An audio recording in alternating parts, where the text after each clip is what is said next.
වෙනවා ඊට පස්සේ මියුට් වෙනවා. ඉතින් අපි ඊළඟ ඔප්ෂන් එකට යමු.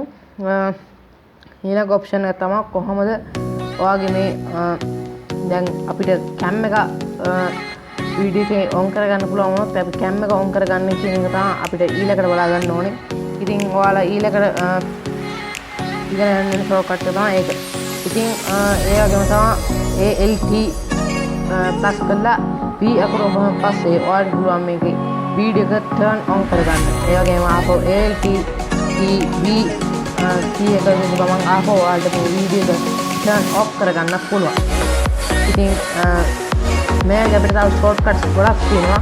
ඉතින් දැන් යමු අපි ෂෝට්කට්ස් ගණනාවකටම. ඉතින් දැන් අපි යමු ෂෝට්කට්ස් වලට. ඉතින් දැන් මම මේ මීටින් එක එන්ඩ් කරන්නම්. හරි දැන් ඔයාලට පේන ඇති මගේ ස්ක්‍රීන් එක. මේ ස්ක්‍රීන් එකේදී ඔයාලට settings වලට යන්න. settings වලට ගියහම පස්සේ ඔයාලට බලා ගන්න පුළුවන්. මෙතන අපිට keyboard shortcuts කියලා වෙනම අපිට මේ කට්ටිය දීලා තියෙනවා. අපිට ඉතින් එතනින් කස්ටමයිස් කරගන්න පුළුවන්. අපේ shortcuts keys ඔක්කොම වෙනස් කරගන්න පුළුවන්. දැන් ඔයාලට පේනවා මෙතන keyboard shortcuts කියලා අන්තිමේට accessibility වලට උඩින් තියෙන එක. ඉතින් ඒක ක්ලික් කරාම පස්සේ ඔයාලට පේනවා ඇති මෙතනින් ගොඩක් shortcuts තියෙනවා. ඉතින් ඔයාලට පේනවා ඉතින් navigate among zoom pop up windows මෙතන අපිට shortcut එක කියලා මෙතන වෙනම පල්ලෙහාට පේනවා. ඉතින් ඔයාලට තියෙන මෙතන අපේ shortcut එක ඕන වෙනස් කරන්න පුළුවන්.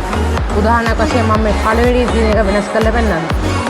ඉතින් දැන් F6 කියන එක තමයි තිබ්බේ. දැන් අපිට මේක වෙනත් shortcut එකක් හරවන්න පුළුවන්. මේක අපි ඉලක්කම දැම්මම 7 කියලා. 7 කියලා ඉලක්කම දැම්මොත් අපිට මෙන්න මේ shortcut එකෙන් තමයි අපිට ඊළඟට වැඩේ කරගන්න පුළුවන්. ඉතින් තාත් මේ වගේ shortcuts ගොඩක් තියෙනවා. ඔයාලට පේන නැති ඔයාලට මෙතනින් කැමති ගානක් වෙනස් කරගන්න පුළුවන්. මොකද ඔයාලට මෙතන ගොඩක් shortcuts තියෙන හින්දා ඔයාලට වෙනාදී මෙතන ඔයාලට ආපහු තිබ්බම shortcuts ටික ගන්න ඕන නම් ඔයාලට මෙතන පල්ලෙහා තියෙනවා restore defaults කියලා. අන්න ඒක ක්ලික් කරාම පස්සේ ඔයාලට පුළුවන් කලින් තියෙන shortcuts ටිකම ආපහු නැවතත් ලබා ගන්න. ඉතින් ඔයාලා restore defaults කරාම පස්සේ ඔයාලගේ මුලින් ඉඳන් මේක අප්ඩේට් කරනවා. මේ F6 කියන එක මම ඩිලීට් කරලා තිබ්බා. දැන් ඒක ඔටෝ අප්ඩේට් කරලා තියෙන F6 වලට. ඉතින් ඒක තමයි අද මම කතා කරන්න හිතුවේ. එහෙනම් channel එක Binupa subscribe කරන්න, TikTok ඉන්නවා TikTok එක follow කරන්න අමතක කරන්න එපා. ඒ වගේම ඉතුරු videos බලන්න අමතක කරන්න එපා. ඒ වගේම තාත් වෙන්න මේ වීඩියෝ එක දැනගන්න අනිවාර්යෙන් share කරන්න අමතක කරන්න එපා.